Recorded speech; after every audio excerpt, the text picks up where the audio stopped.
آپ نے زیادہ تر لوگوں کے ماتھے اور پاؤں پر سیاہ نشان دیکھے ہوں گے، جو زیادہ تر ان لوگوں کے ہوتے ہیں جو باقاعدگی سے نماز پڑھتے ہیں۔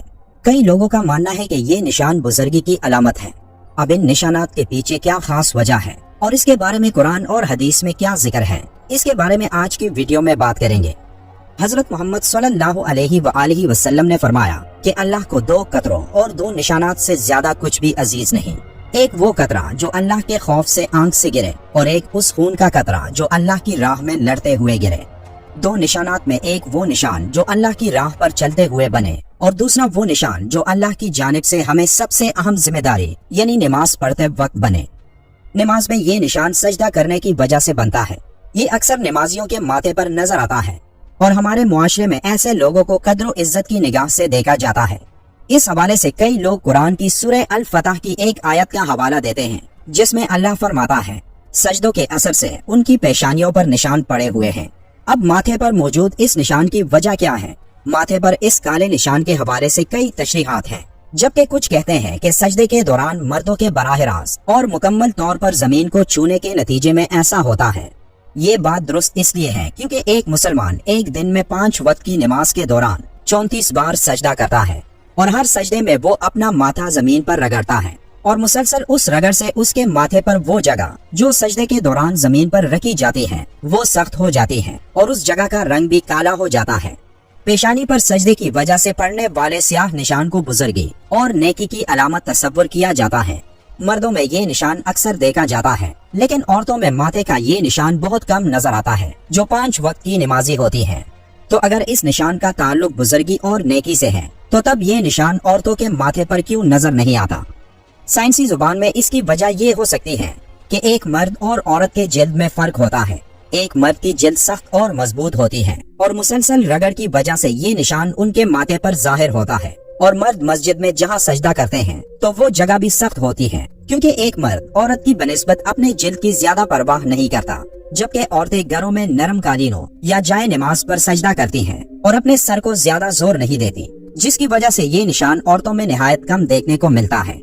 لیکن کئی عورتیں اور مرد ایسے ہوتے ہیں جو اس نشان کو حاصل کرنے کے لیے سجدوں میں اپنے ماتھے کو زور سے زمین کے ساتھ رگڑتے ہیں، اور اس کے پیچھے وجہ قرآن کی یہی آیت بیان کی جاتی ہے کہ سجدوں کے اثر سے ان کی پیشانیوں پر نشان پڑے ہوئے ہیں۔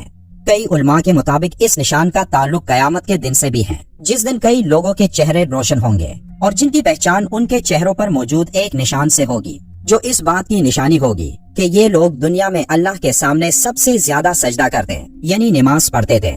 یہ نشان جلد کے نرم یا سخت ہونے کی وجہ سے جلدی یا دیر سے پڑتا ہے۔ بعض ایسے لوگ بھی ہیں جو پکے نمازی اور لمبے لمبے سجدے کرتے ہیں، لیکن ان کی پیشانی پر یہ نشان نمودار نہیں ہوتا۔ کچھ لوگ ایسے بھی دیکھنے میں آئے ہیں کہ وہ پیشانی پر پتھر رگڑ کر اس قسم کا نشان ڈال لیتے ہیں تاکہ لوگوں میں ان کی بزرگی مشہور ہو، لیکن جس کا دل ایمان پر مطمئن ہو اور وہ وہی کرنا چاہتا ہو جو اللہ تعالیٰ کے پاس ہے تو اسے لوگوں کی باتیں کوئی نقصان نہ دیں گی۔ لیکن اگر کوئی شخص قصدن ایسا کرتا ہے حتیٰ کہ اس کی پیشانی میں سجدے کی علامت جیسی چیز پیدا ہو جائے تو یہ دکھلاوا اور غضب سے ہے اور اسے دردناک عذاب کی ہلاکت ہے۔ یہ نشان جہاں سے ماتھے کے اوپر بال شروع ہوتے ہیں اس کے اور بووں کے درمیان بنتا ہے۔ یہ نشان ہر انسان کی جلد کی حساسیت کے مطابق ہوتا ہے۔ کچھ لوگوں کی جلد ایسی ہوتی ہے کہ جس پر یہ نشان بن جاتا ہے، لیکن کچھ لوگ ایسے ہوتے ہیں جو 5 وقت کے نمازی ہوتے ہیں لیکن ان کے ماتھے پر یہ نشان نہیں بنتا۔ قرآن میں پیشانی کے جس نشان کا ذکر ہے اس سے مراد یہ نہیں کہ یہ نشان ماتھے پر نظر آنے والا ایک بزرگ انسان ہوگا، بلکہ اس آیت میں یہ نشان بزرگی کی علامت نہیں بلکہ اس کا اصل مطلب چہرے کا وہ نور ہے جو اللہ کی عبادت کرنے سے آتا ہے۔ حضرت ابن عباس رضی اللہ تعالیٰ عنہ فرماتے ہیں کہ چہروں پر سجدوں کے اثر سے علامت ہونے سے مراد اچھے اخلاق ہیں۔ بعض بزرگوں کا قول ہے کہ نیکی کی وجہ سے دل میں نور پیدا ہوتا ہے، چہرے پر روشنی آتی ہے، روزی میں کشادگی ہوتی ہے، لوگوں کے دلوں میں محبت پیدا ہوتی ہے۔ حضرت منصور حضرت مجاہد رحمت اللہ علیہ سے کہتے ہیں کہ میرا تو یہ خیال تھا کہ اس سے مراد نماز کا نشان ہے جو ماتھے پر پڑ جاتا ہے، تو آپ رحمت اللہ علیہ نے فرمایا یہ تو ان پیشانیوں پر بھی ہوتا ہے جن کے دل فرعون سے بھی زیادہ سخت ہوتے ہیں۔ سورہ الفتح کی آیت نمبر 29 کی تفسیر میں یہ ہے کہ یہ نشان ان کے چہروں میں سجدے کے اثر سے ہے۔ اس سے مراد اطاعت و فرما برداری اور عبادت کا نور ہے، اور یہ کوئی ضروری نہیں کہ جلد کی سختی کی بنا پر یہ علامت ان کے چہرے میں سجدے والی جگہ میں ہو۔